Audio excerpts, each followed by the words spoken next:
Assalamualaikum warahmatullahi wabarakatuh. Alhamdulillahirabbil alamin. Allahumma shalli ala sayyidina Muhammad wa ala ali sayyidina Muhammad. Berjumpa lagi dengan channel kami Ma'rifatullah, channel yang insyaallah banyak berbagi tentang ilmu syariat, tarikat, hakikat dan ma'rifat. Begitu juga yang hari ini akan saya bagikan kepada Anda tentang kisah nyata mimpi yang saya alami tentang keadaan spiritual Dr. Fahrudin Faiz, pendakwah di Indonesia.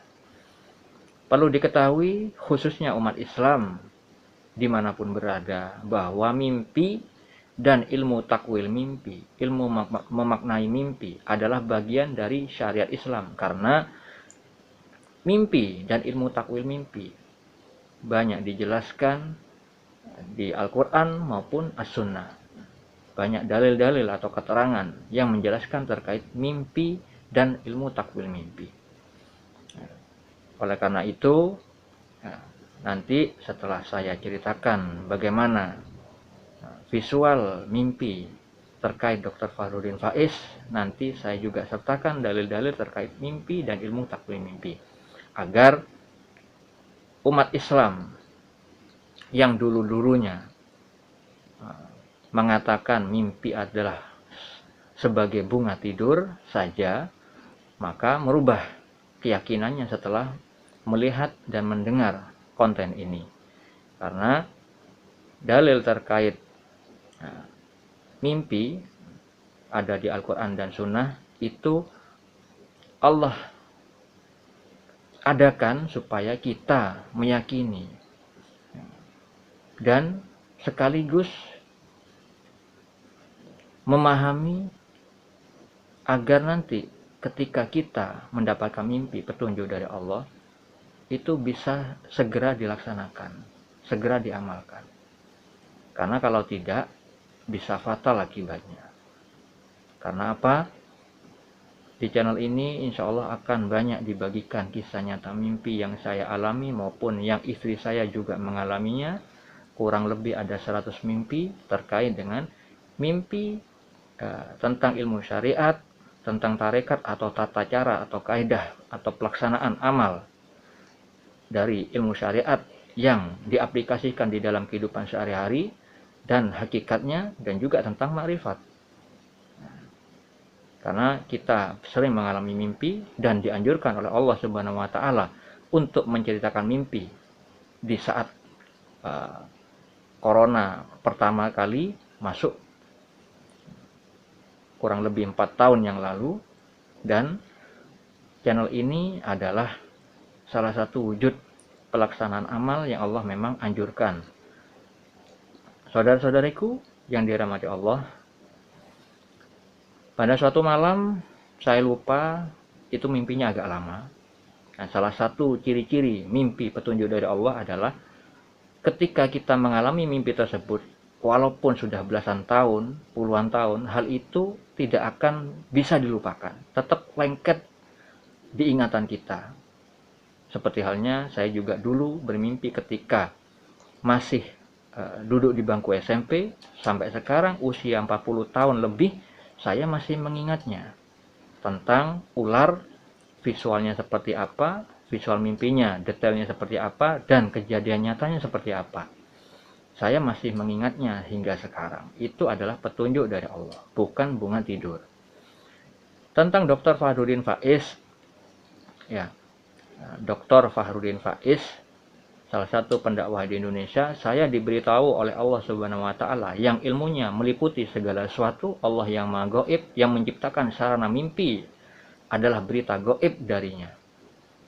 Maka visual mimpi yang saya alami tentang Dr. Fahrudin Faiz adalah ketika saya berdiri di suatu jalan raya, di mimpi itu Dr. Fahrudin Faiz ini menaiki sepeda kayu model lama. Nah, mungkin kalau misalkan di Jawa itu disebut sepeda ontel, sepeda kayu. Itu beliau menaiki kendaraan seperti itu. Saya melihat beliau di jalan menaiki sepeda kayu, sepeda ontel. Tidak ada orang lain. Dan ada suara yang mengatakan, suara tanpa wujud, ya, mengatakan beliau zuhud. Jadi diperjelas. Nah, mimpi ini juga ada hikmah bagi saya, karena dulunya saya pernah membahas tentang Bapak Presiden Jokowi yang dimimpikan oleh orang lain. Beliau, Pak Jokowi itu menuntun sepeda ontel, sepeda kayu, dan di belakangnya ada Istana Putih. Nah, dulu sebelum saya mengalami mimpi tentang Dr. Fakhrudin Faiz ini, sudah memahami, dipahamkan oleh Allah Subhanahu wa Ta'ala yang Maha mengetahui bahwa Pak Jokowi itu zuhud orangnya. Dan terkait dengan bangunan putih itu adalah keadaan spiritual beliau, keadaan kolbu beliau yang bersih dari kecintaan dari duniawi, dari sifat-sifat tercela. Walaupun saya tidak mengatakan bahwa beliau dimaksum dari dosa, hanya Nabi yang dimaksum dari dosa. Maksudnya suci dari dosa itu orang yang ketika berbuat salah di dunia, sebagai manusia kita semua itu seringkali mengingat kesalahan itu, introspeksi diri, lalu cepat-cepat membersihkannya dengan beramal baik, bisa dengan istighfar atau perbuatan amal-amal soleh yang lainnya. Nah, itu dikatakan di dalam Al-Quran, beruntung orang yang selalu menyucikan jiwa itu. Nah, karena terkait hadis Nabi bahwa ketika kolbu kita rusak karena ditutupi titik-titik hitam dosa-dosa yang kita berbuat, maka kalau kita tidak segera mengimbangi dengan perbuatan baik, maka titik-titik hitam itu akan bertambah banyak dan menutupi mata hati kita. Sehingga apabila keadaan mata hati kita tertutup karena titik-titik dosa tadi, amal yang kita lakukan, amal lahiriah yang kita lakukan pastilah mengandung dosa.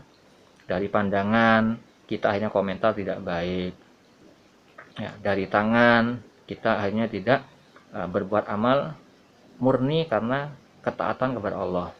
Dari pendengaran juga begitu. Semua pasti mengandung dosa, karena itu terkait sabda Nabi Muhammad SAW, kolbu yang rusak niscaya seluruh anggota badannya rusak. Maksudnya kolbu yang rusak pastilah melahirkan perbuatan-perbuatan amal lahiriah yang juga rusak, cacat, mengandung dosa.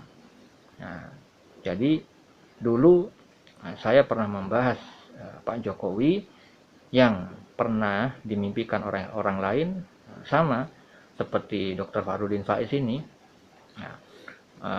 membawa sepeda ontel, sepeda kayu, tapi perbedaannya Pak Jokowi disertai istana yang putih.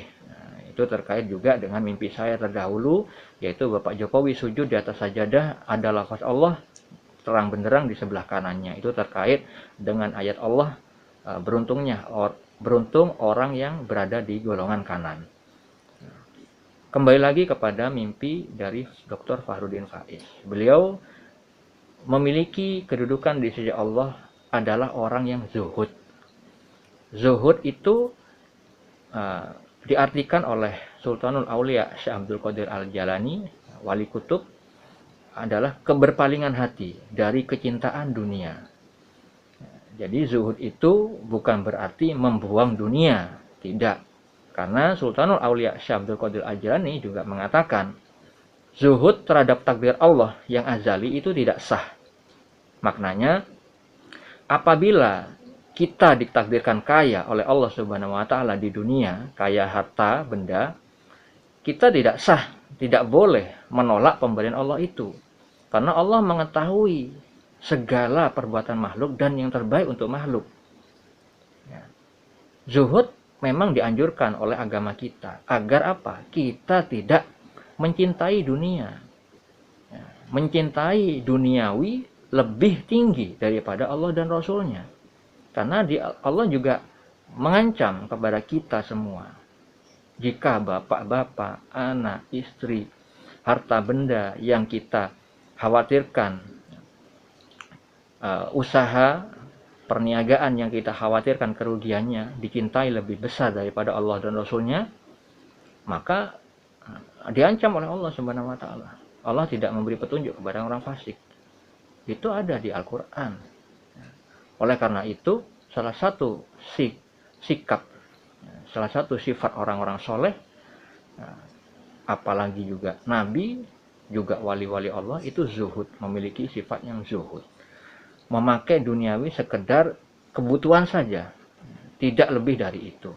Makanya Nabi membiasakan tidak menyimpan harta benda di rumah beliau sampai melewati batas 3 hari.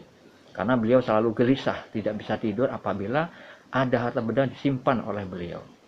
Ini makom beliau, kita tidak boleh meniru beliau, tidak menyimpan sebagian dari apa yang kita usahakan di dunia.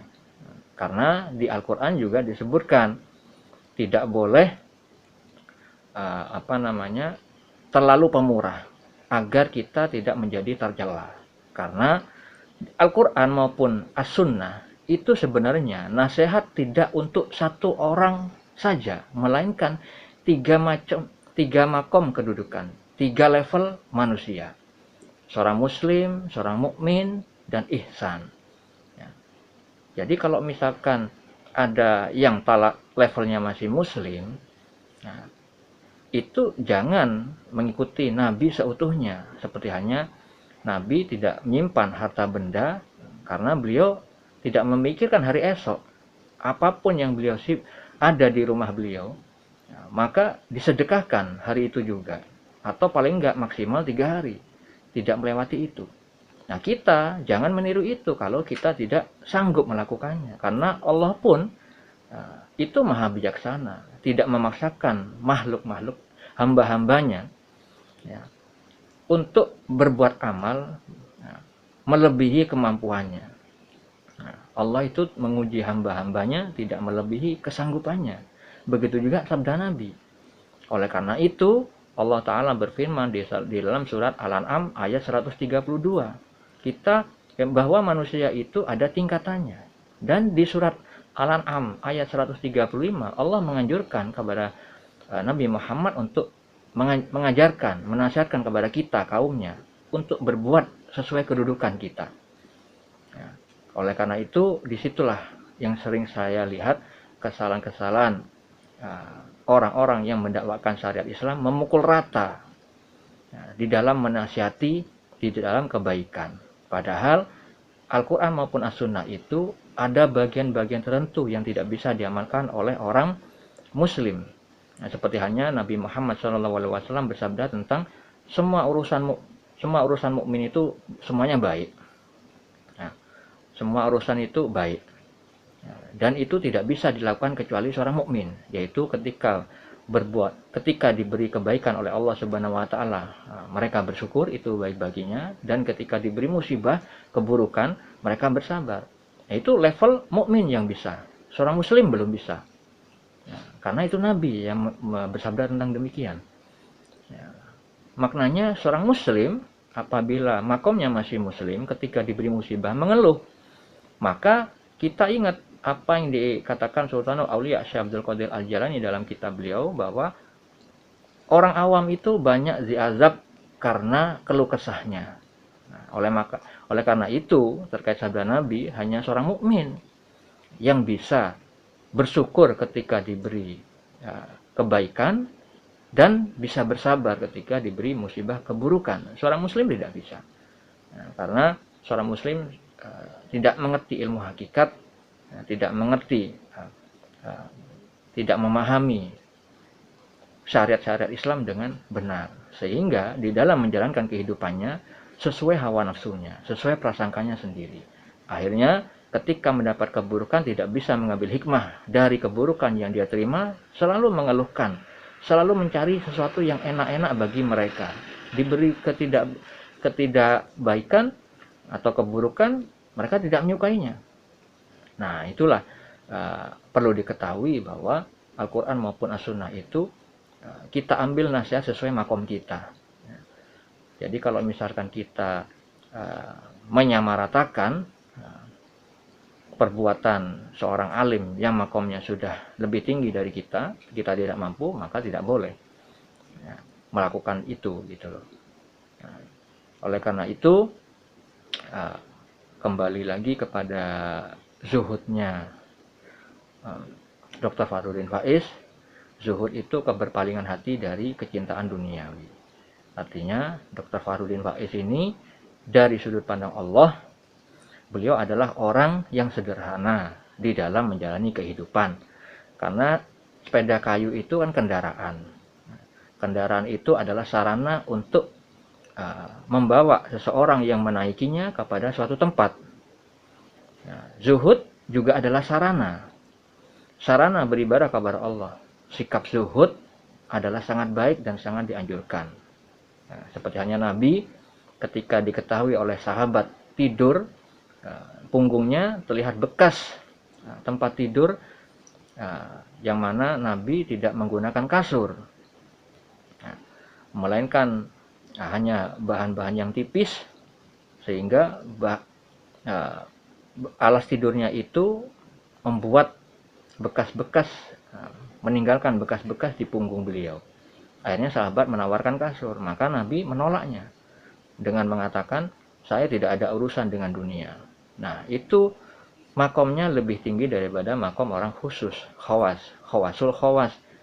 Jadi Nabi itu sudah khusus di atas yang khusus. Beliau tidak hanya meninggalkan secara batin, tapi lahirnya juga. Beliau hanya mengambil dari sisi dunia itu hanya sekedar kebutuhan yang diperlukan saja, tidak melebihi dari itu. Kalau tidurnya bisa dengan kain yang tipis, beberapa lapis, maka beliau bisa tidur dengan itu, tidak menambahi dengan kasur yang tebal, seperti halnya kita inginnya matras yang tebal, apalagi bermerek. Kalau orang-orang kaya, kalau enggak merek tertentu, enggak mau, ya, karena ingin menunjukkan eksistensi diri mereka sebagai orang kaya. Ya, berbeda dengan Nabi.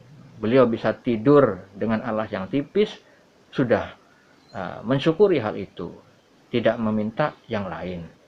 Nah, itu beliau zuhud secara lahir dan batin. Begitu juga ketika makan. Nabi makan tidak sampai kenyang. Ya, beda dengan kita sudah kenyang masih nambah lagi. Walaupun Allah sudah memberi peringatan kepada bagian tubuh kita dengan bunyi bersendawa, kita masih saja lupa bahwa itu adalah klakson. Klakson yang Allah ciptakan untuk mengingatkan sudah cukup. Allah memberitahu Allah tidak menyukai orang-orang yang melampaui batas. Akhirnya kita kebanyakan sakit gara-gara banyak makan. Orang yang banyak makan peluangnya lebih banyak sakitnya daripada orang yang sedikit makan. Ya. Tapi kalau misalkan banyak makan itu dengan karena tugas-tugasnya berat, seperti halnya tukang bangunan, kuli, maka tidak bisa kita menyamaratakan. Karena hal ini, penilaian ini haruslah bijak melihat situasi dan kondisinya juga. Tapi kalau kita kaitkan dengan kaidah spiritual, maka orang-orang soleh itu memilih menyedikitkan makan daripada banyak makan, walaupun mereka ibadahnya sangat luar biasa, sangat banyak, sangat sering daripada kita. Nah, itulah perbedaannya. Kita tidak boleh menyamaratakan seorang yang muslim, mukmin, seorang yang ihsan, apalagi para wali dan para nabi. Ya. Jadi terkait kendaraan itu tidak melulu terkait dengan keadaan spiritual sebagai dimaknai sebagai orang zuhud, karena mimpi itu terkait dengan keadaan spiritual orang yang bermimpi, keadaan terkait juga dengan hajatnya, terkait juga dengan masalah yang sedang dilanda oleh orang yang bermimpi. Saya seringkali bermimpi tentang kendaraan yang bermacam-macam. Contohnya, saya dulunya ketika melamar pekerjaan, saya dimimpikan diajak oleh seorang laki-laki yang tidak saya kenal naik kendaraan mobil. Lalu Gak lama kemudian saya diterima kerja oleh orang dengan perawakan seperti yang ada di dalam mimpi saya tanpa dites. Artinya orang itu mengambil saya sebagai tanggung jawabnya. Artinya dia bos, saya bawahannya. Karena dia yang mengajak di dalam mobil itu. Dia yang memiliki mobil itu bisa dimaknai kalau dia seorang pengusaha, mobil itu adalah analogi dari atau gambaran dari perusahaan dia. Nah, saya diambil sebagai stafnya. Maka saya masuk di dalam perusahaan beliau. Itu bisa dimaknai begitu. Karena apa? Kondisi saya sebelum mimpi itu memang lagi dalam mencari pekerjaan. Nah, itulah kenapa mimpi tidak bisa ditakwilkan melalui baca buku, tafsir, atau primbon. Walaupun itu tafsir alim ulama, seperti Ibnu Sirin. Tidak boleh kita mentakwilkan mimpi orang dengan membaca kitab tafsir mimpi. Pasti salah, karena mentakwilkan mimpi itu haruslah ilmunya dari Allah. Keadaan seseorang itu, walaupun kita tidak tahu secara lahir, pandangan kita tidak melihat keadaan dia sehari-hari, tapi Allah beritahu kepada orang yang dikehendaki.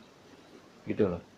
Seperti halnya saya dimimpikan orang yang berbadan gelap.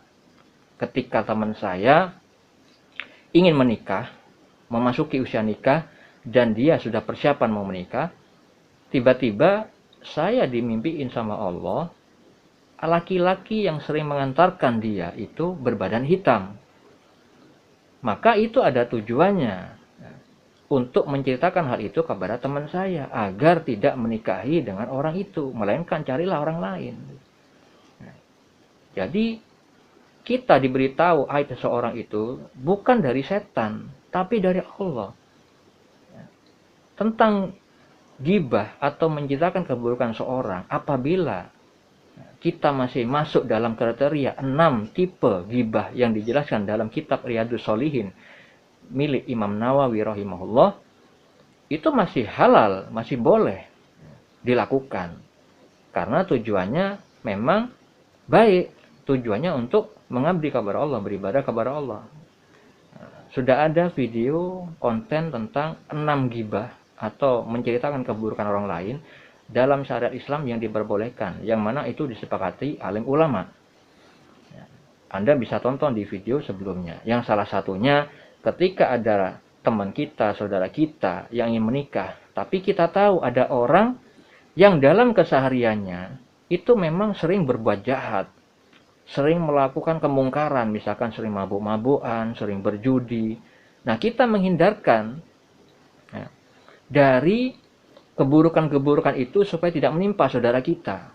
Karena itu juga terkait dengan sabda Nabi Muhammad SAW, bahwa Nabi mengatakan, tolonglah orang yang dizolimi dan orang yang berbuat zolim. Nah, seringkali yang banyak dipahami adalah kita menolong orang yang dizolimi. Tapi jarang orang yang memahami bagaimana cara kita menolong orang yang berbuat zolim. Dan Nabi menjawab ketika ada seorang menanyakan bagaimana menolong orang berbuat zolim, yaitu cegahlah orang tersebut untuk tidak berbuat zolim. Misal ada tetangga kita menzolimi dirinya sendiri dengan mengadakan suatu usaha meminjamkan uang, karena dia kaya, meminjamkan uang kepada tetangganya, tapi disertai dengan bunga, disertai dengan riba. Kita mengetahui bahwa riba itu dosa besar. Dosa paling ringan adalah seperti berzina dengan ibu kandung sendiri. Dan tetangga kita tidak tahu, dia orang kaya tapi pemahaman syariatnya belum paham mengenai hal ini. Maka ketika kita memberi nasihat kepada tetangga kita masih ngotot bahwa ini menolong. Jadi berkata dengan hawa nafsunya, mengatakan saya menolong orang lain, tapi saya kan juga butuh untung. Nah, itu seorang muslim, orang yang tidak paham tentang ilmu syariat dengan baik, berkata-kata dengan hawa nafsunya, menghukumi dengan dirinya sendiri, bukan dengan hujjah Al-Quran maupun As-Sunnah. Nah, kalau dia berbuat terus seperti itu, misalkan ada saudara kita yang ternyata di belakang sepengetahuan kita ada niat menikahi orang kaya tersebut, maka kita wajib memberitahu hal itu kepada saudara kita itu, bahwa dia adalah orang yang mempraktikkan riba. Maka itu tidak baik, nanti baik buat dirinya dan keluarganya, karena sesuatu yang dimakan dari harta yang haram, maka Nabi bersabda pantas dia masuk neraka sudah. Karena apa? Sesuatu yang dimasukkan ke mulut, sesuatu yang haram itu pantas dia masuk neraka. Karena apa? Terkait dengan sabda yang lain. Kalau kita memakan hal yang haram, maka badan kita akan juga melahirkan perbuatan-perbuatan yang haram. Bisa jadi doa-doa kita, ibadah kita tidak diterima karena makanan atau minuman yang haram, pakaian yang haram. Oleh karena itu, di dalam melihat seseorang baik atau tidak itu jangan dengan pandangan mata, tapi menilainya bersama Allah. Bersama dalam tanda kutip. Bersama ini tidak akan bisa dipahami kalau orang belum mencapai musyahadah atau penyaksian mata hati. Ya. Seperti halnya Allah mengatakan pada Sultanul Aulia Syekh Abdul Qadir Al-Jilani dalam kitab Futhul Ghaib. Ya, dia berkata, wahai penolong agung, barang siapa bertanya kepadaku tentang melihat setelah mengetahui, berarti ia terhalang dari pengetahuan tentang melihat. Barang siapa mengira bahwa melihat tidak sama dengan mengetahui, maka berarti ia telah terperdaya oleh melihat Allah Subhanahu wa Ta'ala. Maknanya, ini kalimat ilmu hakikat. Di kitab Risalah itu adalah kumpulan ilmu hakikat. Jadi kalau orang masih kotor hatinya, kolbunya masih rusak, jangan sekali-kali menakwilkan hal ini dengan hawa nafsunya. Pasti salah. Ya. Karena banyak sekali orang yang membaca kitab Risalah Ghossiyah ini akhirnya melahirkan perbuatan yang syirik, menuhankan diri. Banyak sekali kalimat yang berbahaya di kitab ini bagi orang yang awam. Makna yang dikatakan Allah pada Sultan Aulia, barang siapa bertanya kepadaku tentang melihat setelah mengetahui. Jadi kebenaran itu, kebenarannya hakiki dari sudut pandang Allah. Jangan dikatakan ketika kamu melihat dengan pandangan mata, tapi dengan mata hati. Mata hati yang sudah terbuka, itu akan diberikan ilham oleh Allah, baik ketika terjaga maupun ketika tidur. Seperti hanya Nabi Muhammad SAW ketika tertidur, beliau berkata kepada Aisyah, istri beliau, mataku tidur tapi hatiku tidak. Nah itu maknanya, beliau ketika tidur pun mendapat ilmu-ilmu dari Allah. Makanya di kitab Sahih Bukhari maupun Sahih Muslim, ya, itu banyak diceritakan tentang Nabi Muhammad SAW mimpi tentang ilmu syariat, seperti hanya beliau mimpi siwak, ya, menggosok gigi. Akhirnya di situ timbullah pengajaran tentang mendahulukan orang tua daripada yang muda, terkait hadis Nabi yang lain, ya, yaitu akhlak kepada orang tua, mendahulukan orang tua. Di mimpi yang lain, Nabi Muhammad SAW diajarkan oleh Allah Subhanahu wa Ta'ala melihat keadaan atau makom seseorang, yaitu diperlihatkan dengan orang yang memakai baju. Ada orang yang memakai baju sampai di atas dada, ada yang di bawah dada, dan diperlihatkan Umar bin Khattab radhiyallahu anhu itu memakai baju yang sangat panjang, yang ditarik-tarik. Maknanya, takwilnya menurut beliau adalah agama. Nah ini tentang ilmu hakikat, mimpi terkait dengan ilmu hakikat. Bagaimana mungkin kita bisa memahami baju itu kok dimaknai oleh Nabi Muhammad adalah agama? Insya Allah akan saya bagikan kepada Anda tentang kenapa Nabi Muhammad ini memaknai baju itu adalah agama. Itu terkait dengan ilmu syariat juga. Ya, secara hakikat. Ya. Allah Ta'ala berfirman di dalam Al-Quran. Al-Quran itu ada ayat yang muhkamat, yang terang benderang. Maknanya itu jelas, mudah dipahami oleh orang awam sekalipun. Oleh seorang muslim. Seperti hanya orang-orang yang tidak boleh dinikahi. Dalam syariat Islam kan sudah ada itu penjelasan di Al-Quran. Ya. tentang pembagian ahli waris, itu jelas. Tentang yang menciptakan gunung, tentang menciptakan hewan-hewan, air, itu jelas. Tidak perlu ditakwil. Tapi apabila ada ayat yang mutasyabihat, nah itu butuh hanya Allah saja yang mengetahui dan orang-orang yang diberitahu Allah tentang ilmu itu. Nah, jadi kalau misalkan kita melihat anjuran di dalam Al-Quran maupun As-Sunnah, sebenarnya sama-sama. Ada anjuran itu yang mudah dipahami dengan jelas, ada yang tidak mudah. Nah, itu terkait dengan adanya ilmu hakikat di ayat ataupun hadis Nabi. Insya Allah akan saya buatkan videonya, beberapa contoh diantaranya. Nah, seperti itu. Jadi keadaan seseorang itu bisa diketahui tanpa melihat secara langsung dari pandangan mata.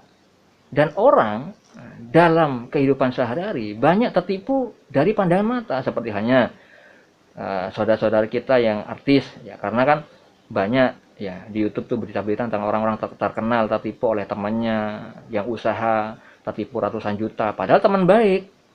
Nah, itu kan mereka mengatakan teman baik dan percaya gara-gara kan pandangan mata.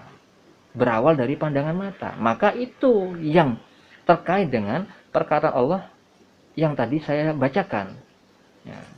Di mana Allah mengatakan, barang siapa mengira bahwa melihat tidak sama dengan mengetahui, maka berarti dia telah terperdaya oleh melihat Allah Subhanahu wa taala.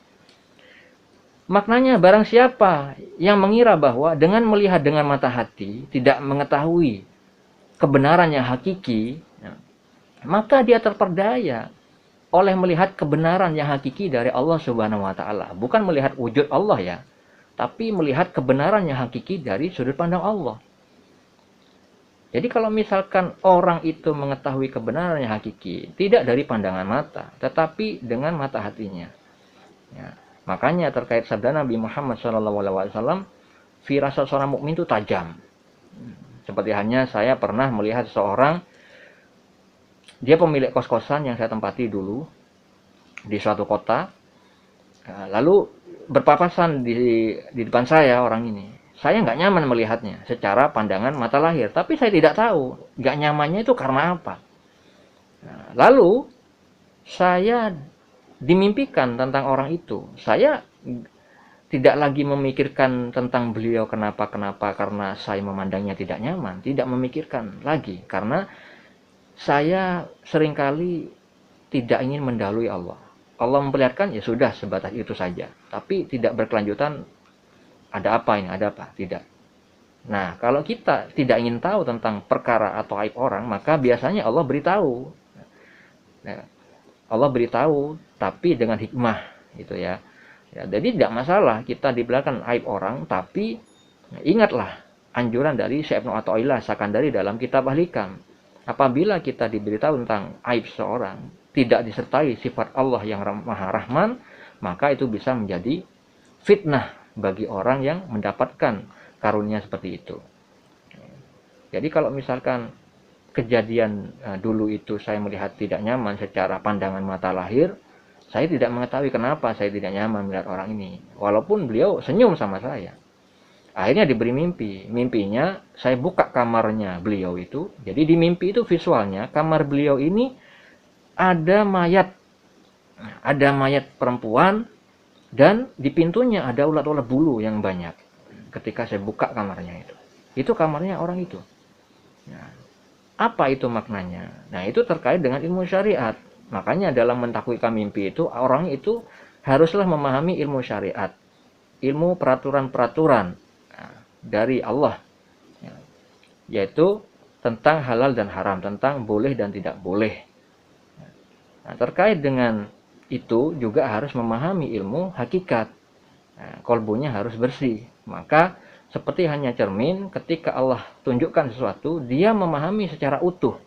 Apabila cermin itu kotor, berdebu, kalau kita tampilkan teko di depan cermin yang berdebu, bisa jadi teko itu tidak utuh kita lihat. Maka kita bisa melihat hanya di bagian celah-celah yang bersih saja. Akhirnya kita menilai sesuatu yang Allah tampakkan itu tidak murni kebenarannya, melainkan campur antara hak dan batil. Ya. Jadi kalau misalkan mata hati yang sudah terbuka itu, ketika Allah memberikan suatu ilham, dia memahami secara utuh.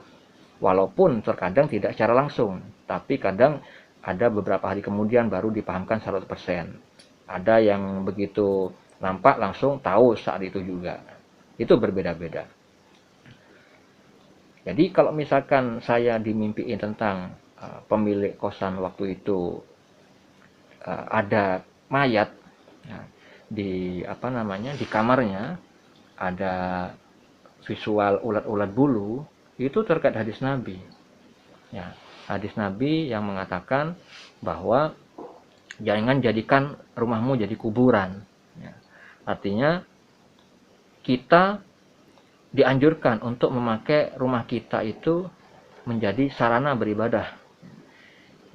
Jangan dibuat untuk maksiat. Nah, dalam kehidupan nyatanya, orang yang tadi pemilik kos-kosan itu, ketika bulan Ramadan, saya mengetahuinya dia tuh merokok di saat pagi hari, ya. Antara siang dan pagi ya.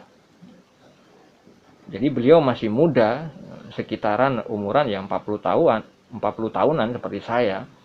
Nah, tidak dalam keadaan sakit, dia tidak puasa, merokok. Nah, itu dilakukan di saat bulan Ramadan. Nah, untuk itulah Allah memberikan bukti bahwa pandangan mata lahirmu, wahai fulan, kenapa tidak nyaman? Ku beritahu lewat mimpi, berita gaib yang mana kamu tidak ketahui keadaan orang itu kecuali aku yang maha mengetahui tentang keadaan hamba-hambaku. Maka diberikanlah visual mimpi tentang orang itu, dan ternyata benar dalam kehidupan nyatanya, yaitu tadi berbuat maksiat di saat bulan Ramadan. Dia seorang muslim, dia tidak dalam keadaan sakit, dia dalam keadaan kaya, rumahnya besar. Nah, seperti itu. Maka ini terkait dengan sabda Nabi yang tadi yang saya bacakan, bahwa hal yang hanya bisa dilakukan seorang mukmin adalah ketika diberi kebaikan dia bersyukur. Nah, ini tadi pemilik kos-kosan yang tadi saya ceritakan, yang buruk dari sudut pandang Allah, itu menerima kebaikan dari Allah berupa materi, berupa kesehatan. Tapi tidak menjadikannya bersyukur, tapi membuatnya lalai dari mengingat Allah, dari peraturan-peraturan syariat-syariat yang Allah haramkan. Ketika bulan Ramadan tidak puasa, dia merokok. Nah, usianya muda, dia tidak berpuasa. Dalam keadaan kaya, dia tidak bersyukur. Jadi seperti itu terkait sabda Nabi. Levelnya seorang muslim. Jadi kalau misalkan orang mukmin itu adalah pasti seorang muslim, tapi seorang muslim tidak semuanya itu adalah mukmin. Jadi seperti itu ya, saudara-saudaraku, mengetahui kebenaran dari sudut pandang Allah itu tidak bisa dengan pandangan mata lahir saja. Itu akan tertipu. Karena Allah mengatakan demikian pada rajanya para wali Allah, yaitu kepada Sultanul Aulia, wahai penolong agung, barang siapa bertanya kepadaku tentang melihat setelah mengetahui, berarti ia terhalang dari pengetahuan tentang melihat. Maknanya, barang siapa yang bertanya kepada Allah tentang kebenaran setelah melihat sesuatu dengan mata hatinya, apakah masih ditanya, apakah kamu tahu sudah melihatnya secara nyata dengan mata kamu, mata kepalamu sendiri? Apabila ada orang menanyakan begitu tentang kebenaran, maka dia pasti tidak punya pengetahuan tentang melihat dengan mata hati. Artinya dia belum musyahadah.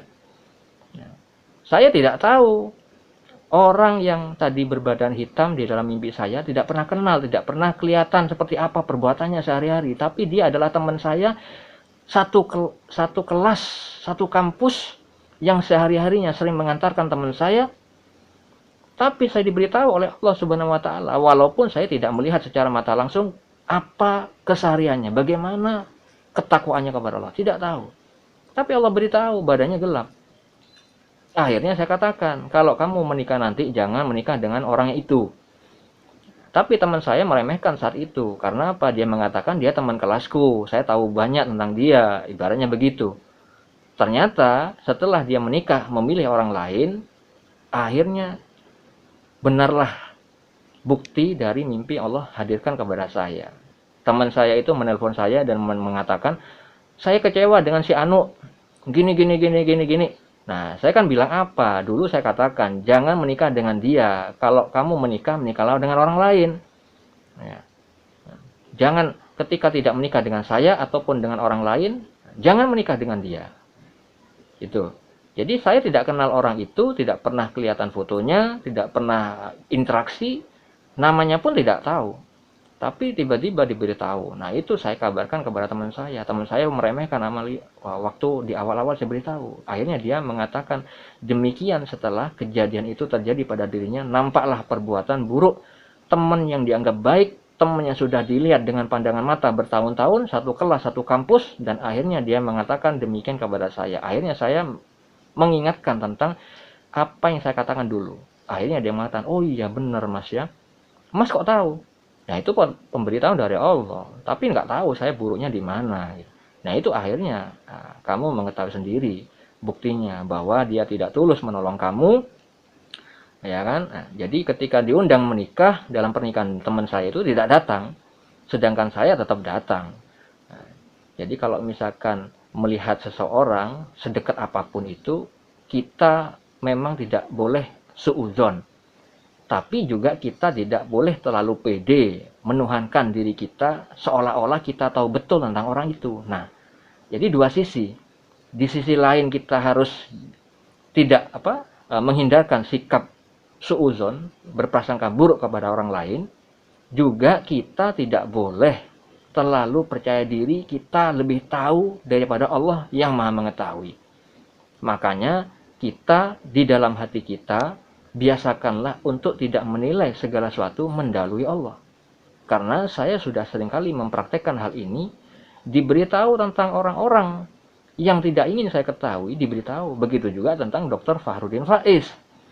Saya hanya mengagumi ceramah-ceramah beliau. Oh, ceramahnya adem, ngomongnya detail, perkara-perkara hadis, ataupun sumber-sumber yang beliau ceramahkan seringkali divisualkan dengan adanya teks, pemberitahuan secara tekstual, sumber-sumber kitabnya, pengarangnya, itu saya suka. Ya, makanya Allah memberitahu keadaan beliau gitu. Karena saya juga mengalami seorang kiai yang saya hormat, takzim, kagum sama ilmu beliau. Ternyata dari sudut pandang Allah ada keburukan di diri beliau, yang mana saya diberitahukan itu agar waspada, tidak boleh menirunya secara keseluruhan. Boleh saya mengambil ilmu beliau, tetap saya takzim sampai sekarang. Tapi ketika saya memuji beliau di hadapan orang yang kedua kalinya, maka saya diberitahu lagi tentang kiai tersebut bahwa dia itu masih lebih baik bapaknya. Bapaknya itu punya jaminan dari Allah. Nah, seperti itu.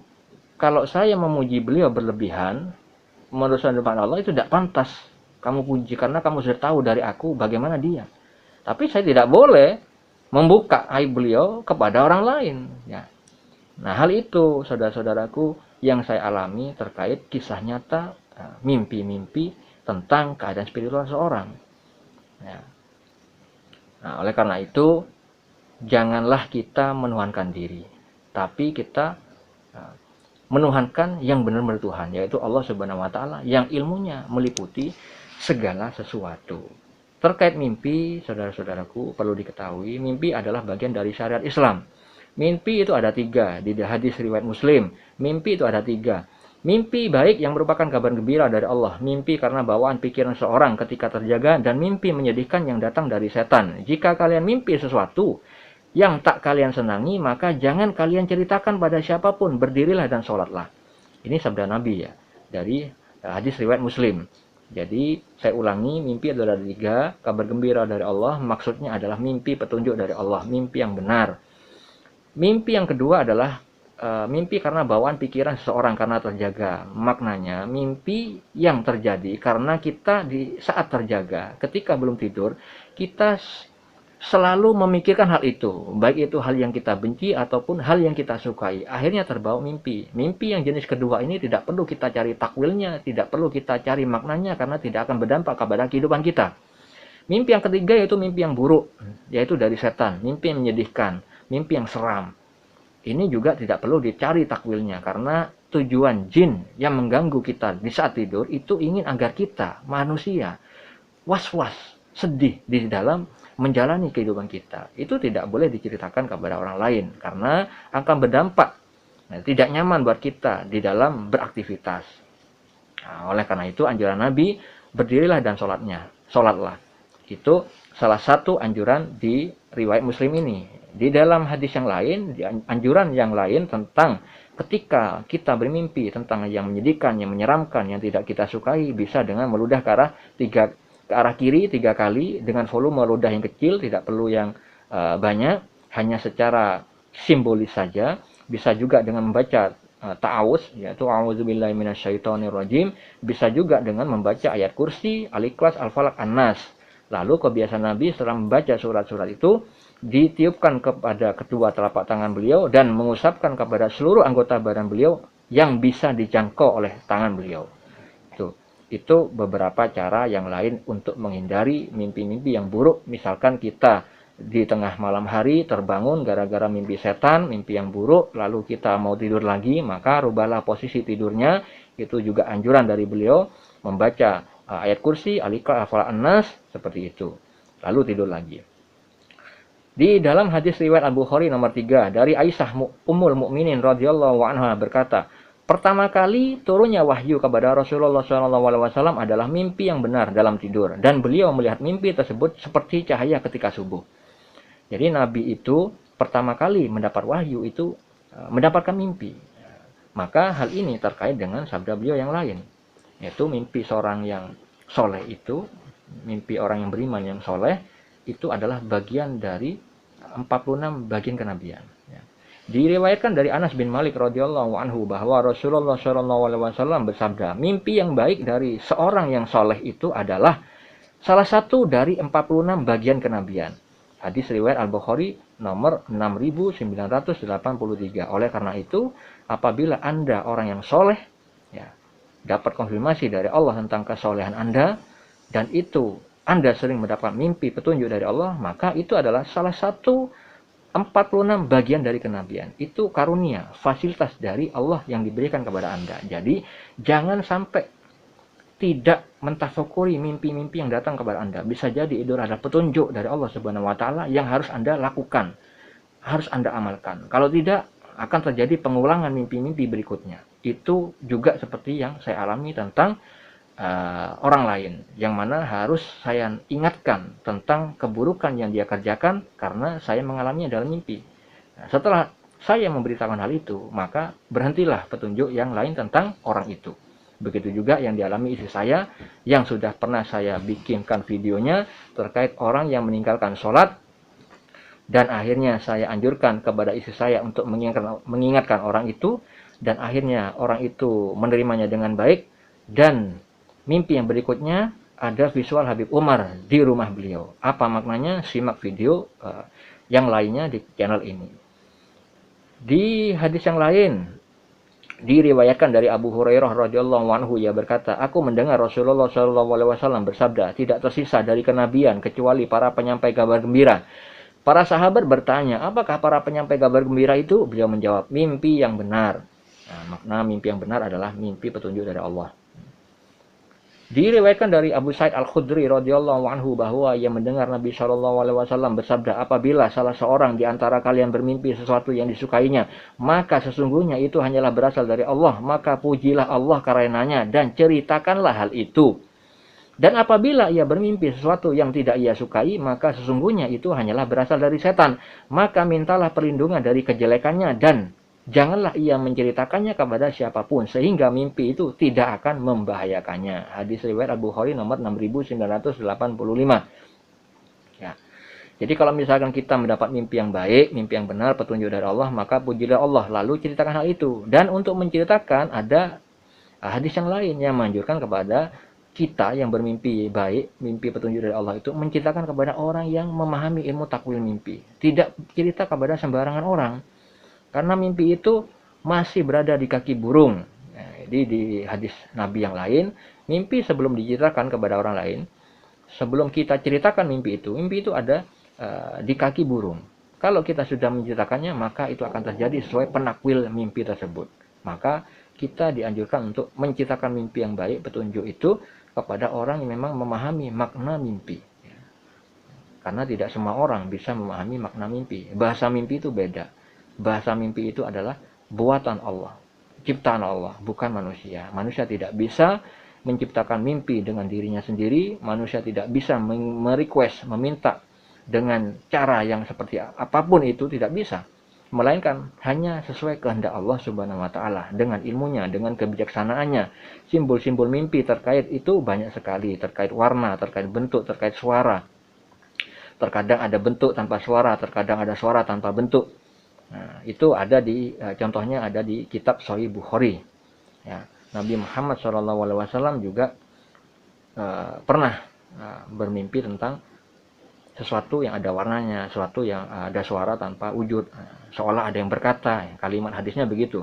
Seolah ada yang berkata, berarti tidak ada wujudnya. Di dalam Al-Quran, tentang ilmu takwil mimpi. Ini difirmankan oleh Allah Subhanahu wa taala di dalam surat Yusuf ayat 6. Dan demikianlah Tuhanmu memilih kamu untuk menjadi nabi dan diajarkannya kepadamu sebagian dari takwil mimpi dan disempurnakannya nikmatnya kepadamu dan kepada keluarga Yakub sebagaimana dia telah menyempurnakan nikmatnya kepada dua orang bapakmu sebelum itu, yaitu Ibrahim dan Ishak. Sesungguhnya Tuhanmu maha mengetahui lagi maha bijaksana. Ini di dalam surat Yusuf ayat 6. Di dalam surat Yusuf ayat 21, dan demikian pula lah kami memberikan kedudukan yang baik kepada Yusuf di muka bumi Mesir, dan agar kami ajarkan kepadanya takwil mimpi, dan Allah berkuasa terhadap urusannya, tetapi kebanyakan manusia tiada mengetahuinya. Di dalam surat Yusuf ayat 101, Allah Ta'ala berfirman, Tuhanku, sesungguhnya engkau telah menganugerahkan kepadaku sebagian kekuasaan dan telah mengajarkan kepadaku sebagian takwil mimpi. Wahai Tuhan pencipta langit dan bumi, engkaulah pelindungku di dunia dan di akhirat. Wafatkanlah aku dalam keadaan muslim dan gabungkanlah aku dengan orang yang saleh. Nah, di dalam surah ayat As-Saffat 102, 105 itu juga terkait dengan mimpi. Mimpi yang dialami Nabi Nabi Ibrahim alaihissalam tentang perintah menyembelih, yang mana itu ada terkait dengan ilmu hakikat. Dan apabila seorang yang soleh itu mempercayai mimpi, mengimani mimpi itu adalah petunjuk dari Allah, maka akan terjadi balasan baik kepada orang itu dari Allah Subhanahu wa taala, seperti Allah firmankan di dalam surat As-Saffat ayat 105. Sungguh engkau telah membenarkan mimpi itu. Sungguh demikianlah kami memberi balasan kepada orang-orang yang berbuat baik.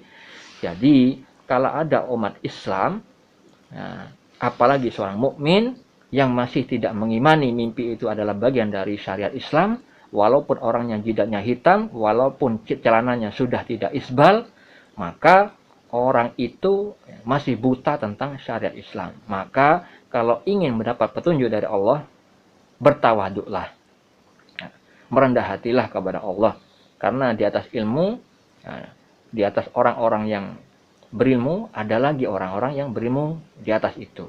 Maka kita tidak boleh menyombongkan diri dari petunjuk Allah, agar kita selalu diberi tambahan-tambahan ilmu yang tidak kita ketahui. Karena terkait mimpi ini sangat banyak, baik itu dialami Nabi, para wali Allah, orang-orang yang soleh terdahulu, bahkan sekarang. Jadi dalil-dalil yang tadi saya bacakan itu sebagian saja. Yang lain masih banyak, seperti hanya kitab Sahih Muslim, Sahih Bukhari, kitab Riyadhus Shalihin, Futhul Ghaib, Al-Hikam, Al-Wafa, Risalah Qusairiyah, banyak. Oleh karena itu, saudara-saudariku, kita harus meyakini mimpi adalah bagian dari syariat Islam. Itu adalah sarana gaib dari Allah yang maha gaib. Allah meliputi segala sesuatu, ilmu Allah meliputi segala sesuatu. Oleh karena itu Allah berfirman di dalam surat Al-A'raf ayat 89, pengetahuan Tuhan kami meliputi segala sesuatu, kepada Allah sajalah kami bertawakal.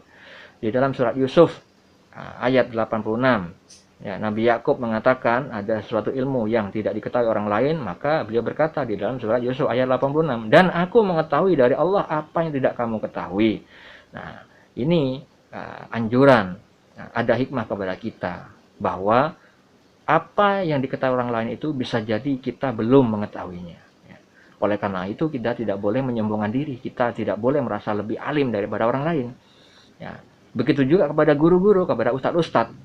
Ya, sebagaimanapun kesalahan ustadznya ada di YouTube, kita tidak boleh langsung menjustifikasi orang itu Wahabi.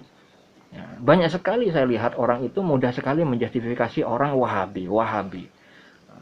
Padahal, misalkan orang itu baru beberapa kali saja kelihatan kita salah, padahal yang lain banyak kebenaran, kita tuh menutup mata atas hal itu. Nah, ini kita tidak boleh ya, seperti itu, karena setiap manusia pasti punya kesalahan, punya kekurangan. Bagaimana kekurangan orang lain itu kita jadikan sarana beribadah kepada Allah. Nah, maka hal itu yang seringkali saya lakukan dan saya ajarkan kepada istri agar apa? Melihat orang itu dari segi kebaikannya, keburukannya kita doakan. Nah, karena kalau kita fokus kepada keburukannya, kita tidak akan mendapatkan hikmah dari Allah. Karena Allah itu menganjurkan kita husnuzon pada hamba-hambanya. Kita diciptakan bergantung kepada Allah, maka tidak boleh menjustifikasi menuhankan pendapat diri kita di dalam hal apapun itu. Sehingga kita mudah mendapat petunjuk dari Allah. Karena apa? Seorang hamba yang benar adalah mengetahui sisi keburukan dirinya sendiri, mengetahui kekurangan dirinya sendiri, dan begitulah salah satu cara penghambaan seorang hamba yang benar. Tahu diri, maka Allah memberikan tahu tentang diri kita. Bagaimana keadaan kita. Oleh karena itu, saudara-saudariku, ingatlah Allah berfirman di dalam surah At-Takwir, ayat 29. Dan kamu tidak dapat menghendaki menempuh jalan itu, kecuali apabila dikehendaki Allah, Tuhan seluruh alam. Jadi, apapun kebaikan yang kita lakukan, yang kita amalkan adalah kemampuan yang dikaruniai oleh Allah. La haula wa la quwata illa billah. Tanpa kita tidak bisa berbuat apapun, kebajikan apapun, tanpa rahmat atau pertolongan dari Allah Subhanahu wa Ta'ala. Kita juga tidak bisa menghindari dari maksiat tanpa rahmat dari Allah juga. Nah, oleh karena itu, hikmah dari mimpi tentang Dr. Fahrudin Faiz yang saya alami adalah tujuannya supaya kita mengimani bahwa beliau syiarnya kenapa terasa adem, terasa nyaman didengar, ya, tidak pernah memaki. Ternyata feelingnya orang yang firasatnya tajam terbukti dengan adanya visual pemberitahuan dari Allah melalui mimpi yang saya alami tadi. Beliau ternyata punya nilai kezuhudan dari sudut pandang Allah. Karena makom seorang itu tidak bisa dijustifikasi, dinilai dengan mata lahir manusia, tidak bisa. Yang menempatkan makom atau keadaan spiritual adalah hanya Allah semata-mata. Tidak ada yang bisa kecuali Allah saja. Oleh karena itu, bergurulah kepada Dr. Fahrudin Faiz tentang ilmu syariat, kezuhudan juga bisa belajar dari beliau. Nah, itu bisa Anda yakini. Karena apabila kebenaran yang datang ini dari Allah ini Anda tidak yakini, maka hal itu akan kembali kepada Anda. Apabila Anda meyakini, akan kembali juga kepada Anda kebaikannya. Ya. Oleh karena itu, saudara-saudariku, kita muliakan orang-orang yang memang punya posisi dari sisi Allah, maka kita memuliakan beliau-beliau tanpa melebih-lebihkan apa yang Allah beritahukan dan juga tidak mengurangi apa yang Allah sudah beritahukan, agar kita tidak berbuat sesuatu yang tercela di luar dari keridhaan Allah Subhanahu wa Ta'ala. Semoga hal ini bermanfaat bagi Anda dan saya juga. Hal ini menambah hasanah ilmu bagi diri kita semua.